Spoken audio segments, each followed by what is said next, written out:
All right, so let's start with the sad part. How bloody cruel is it that in running, sometimes the investment, sometimes the hard work, the hill sessions, the hard training when the weather absolutely sucks. How sad is it that sometimes we don't get the results of that? Sometimes we don't get the return that the word wouldn't be deserved, but if you go out there and you work hard and you do a session like threshold or intervals, you almost assume that you're going to move forward. You almost assume that the second that you've done that session, well, now it's time to get better. Now that I've done that, I should be better. I deserve to be better. I earned that. I went out there, I worked hard. I should be better. What I'm learning lately, the more I read, I've been reading all about Christian Blumenfeld, Gustav Eden, a physiologist called Jan Olbricht. These guys work inside the physiology, underneath the skin, under the surface, and the mitochondria and the proteins in the aerobic systems, all that stuff, to figure out what's happening when we stop that session. You went to the track, you worked at 10K effort, you wanted to move your 10K speed forward. That's only the beginning. It's what happens next, a little bit during, because you want to make sure that you actually ran at 10K effort if that was the purpose. But it's what happens next that dictates whether or not you earn and absorb that training and end up in a better place. So let's start with what I mean by that. And likely if you are overtraining, let's start to get a sense of what that means to overtrain and how would you know.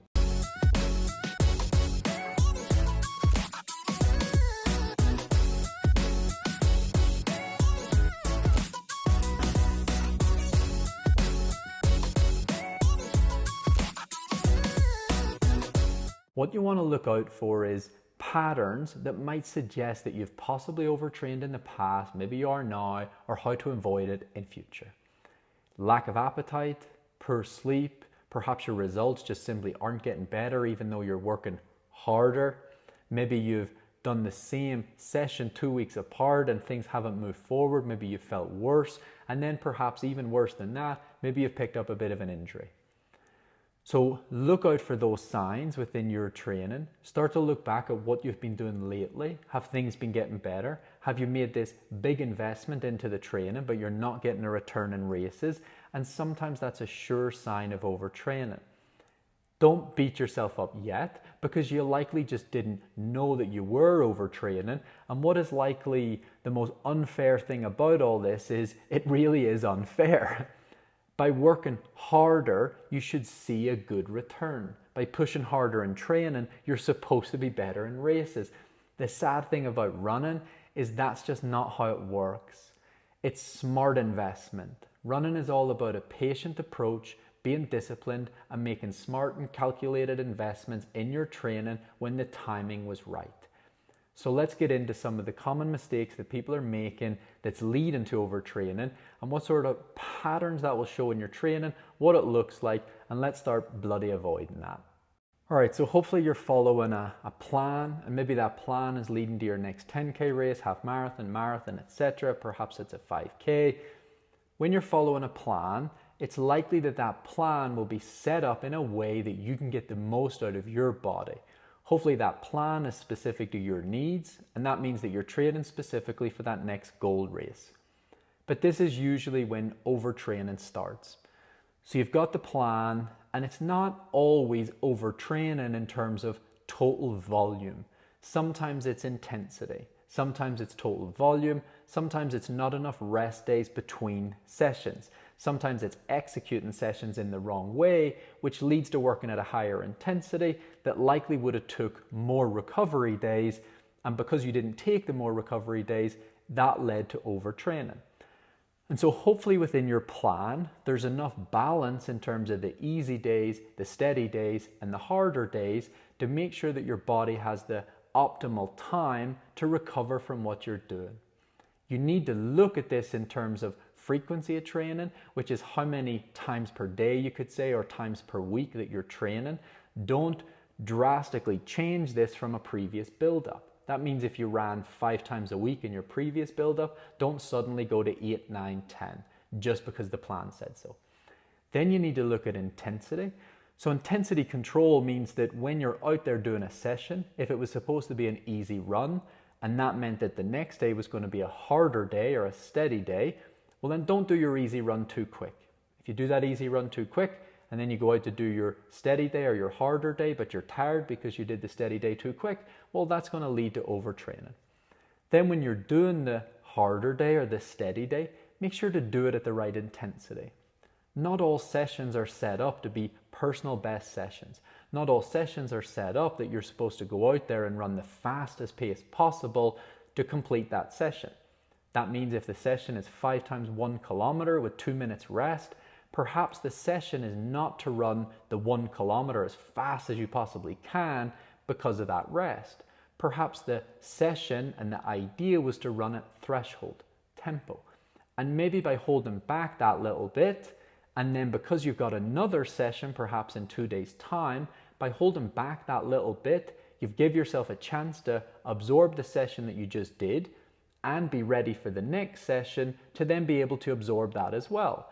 One of the common mistakes would be to do that first session that little bit too hard, which then might have led to needing 2 or 3 days to recover, not just one easy day in the middle.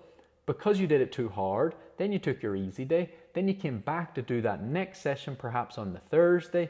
You were tired going into it because you hadn't fully recovered from the previous session. You're tired during the session, you're negative. All of a sudden you go and you do that session, and you know what the real fucking kick in the teeth is? You might not absorb Tuesday session or Thursday session because you overdid them both. The next topic we're going to talk about is supercompensation, and what that means by, if I overdid it, what are you talking about that I didn't achieve the benefits? What are you talking about that I didn't absorb all that hard work that I went out there and did? Let's get into that. Supercompensation is achieved when you allow enough recovery time between your harder sessions or your easy running or your total volume or even the strength days. The supercompensation effect is you start at your baseline. When you train, you fatigue the body, so your graph goes down.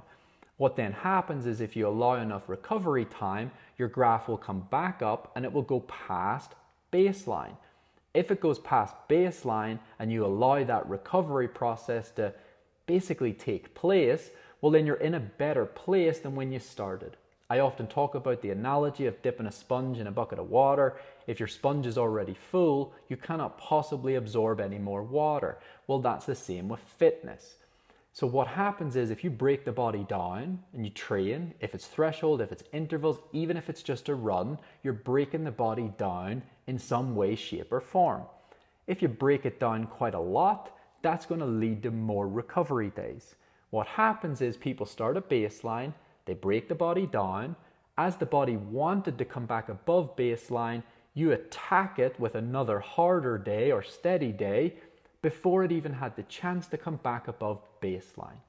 If you do that, you simply will not improve. Your graph is going to look, instead of coming back up above baseline, you're just going to go down and down and down.